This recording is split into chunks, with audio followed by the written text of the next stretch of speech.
यहाँ अर्जुन अपने अंतिम निर्णय की घोषणा करता है।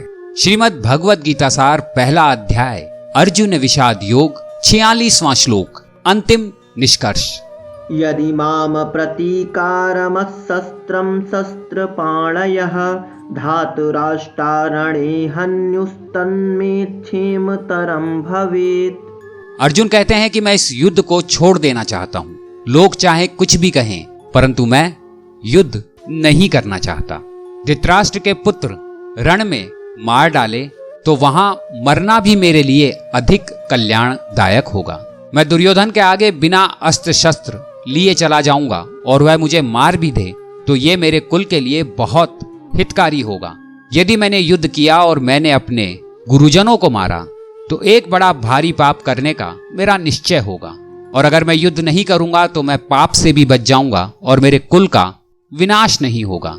अर्जुन बाण सहित धनुष त्याग के बैठ जाते हैं।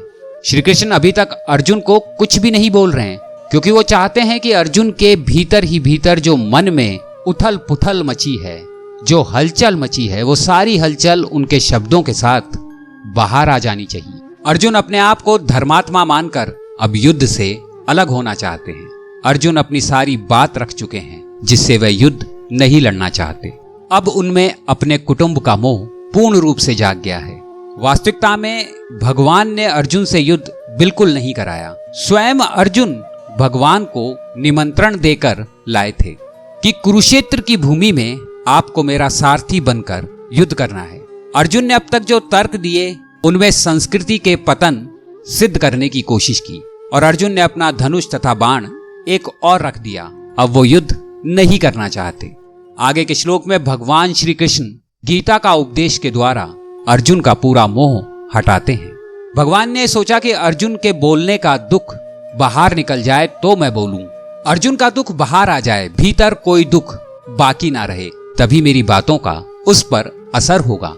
अतः भगवान बीच में कुछ नहीं बोले। आप ऐसा समझे कि अर्जुन की स्थिति इस प्रकार कैसी है। अर्जुन एक विशेष मंदिर में जाना चाहता है और उसको दिशा भ्रम हो गया है। उसको मंदिर का रास्ता नहीं पता। मंदिर पूरब की तरफ है और वह पश्चिम की तरफ चल देता है। रास्ते में उसे भगवान मिलते हैं और उनसे पूछते हैं कि अर्जुन कहाँ जा रहे हो। तो वो बोलते हैं मुझे फला मंदिर में जाना है।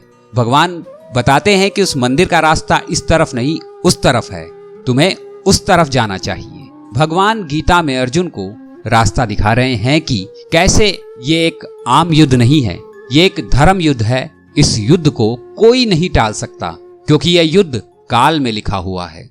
जिन 5 भाइयों ने माँ के कहने से द्रौपदी के साथ विवाह किया, उसी माँ की आज्ञा से यह युद्ध हो रहा है। अब तो युद्ध से पीछे हटने का कोई उपाय नहीं है। द्रौपदी ने यहाँ तक कहा था कि अगर मेरे पति युद्ध नहीं करेंगे तो मेरे पिता और मेरे 5 पुत्र और अभिमन्यु कौरवों से युद्ध करेंगे। अतः यह युद्ध होना निश्चित है। अर्जुन अपने संबंधियों को मारना नहीं चाह रहा था, और यदि उनको मारने की आवश्यकता हो तो अर्जुन की इच्छा थी कि कृष्ण स्वयं उनका वध करे। इस समय उसे पता नहीं कि कृष्ण उन सब को युद्ध भूमि में आने से पूर्व ही मार चुके हैं और अब उसे निमित्त मात्र बनना है। भगवान का भक्त होने के कारण अर्जुन अपने अत्याचारी बंधु बांधवों से प्रतिशोध नहीं लेना चाहता था, किंतु ये तो भगवान की योजना थी कि सबका वध हो। भगवान दुष्टों द्वारा भक्तों के उत्पीड़न को सहन नहीं कर पाते। भगवान किसी व्यक्ति को अपनी इच्छा से क्षमा कर सकते हैं, किंतु यदि कोई उनके भक्तों को हानि पहुंचाता है तो वो क्षमा नहीं करते।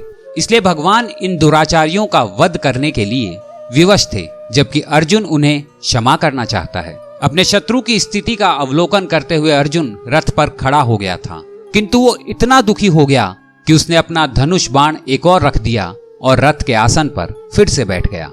ऐसा दयालु और कोमल हृदय व्यक्ति जो भगवान की सेवारत हो, आत्मज्ञान को प्राप्त करने के योग्य है।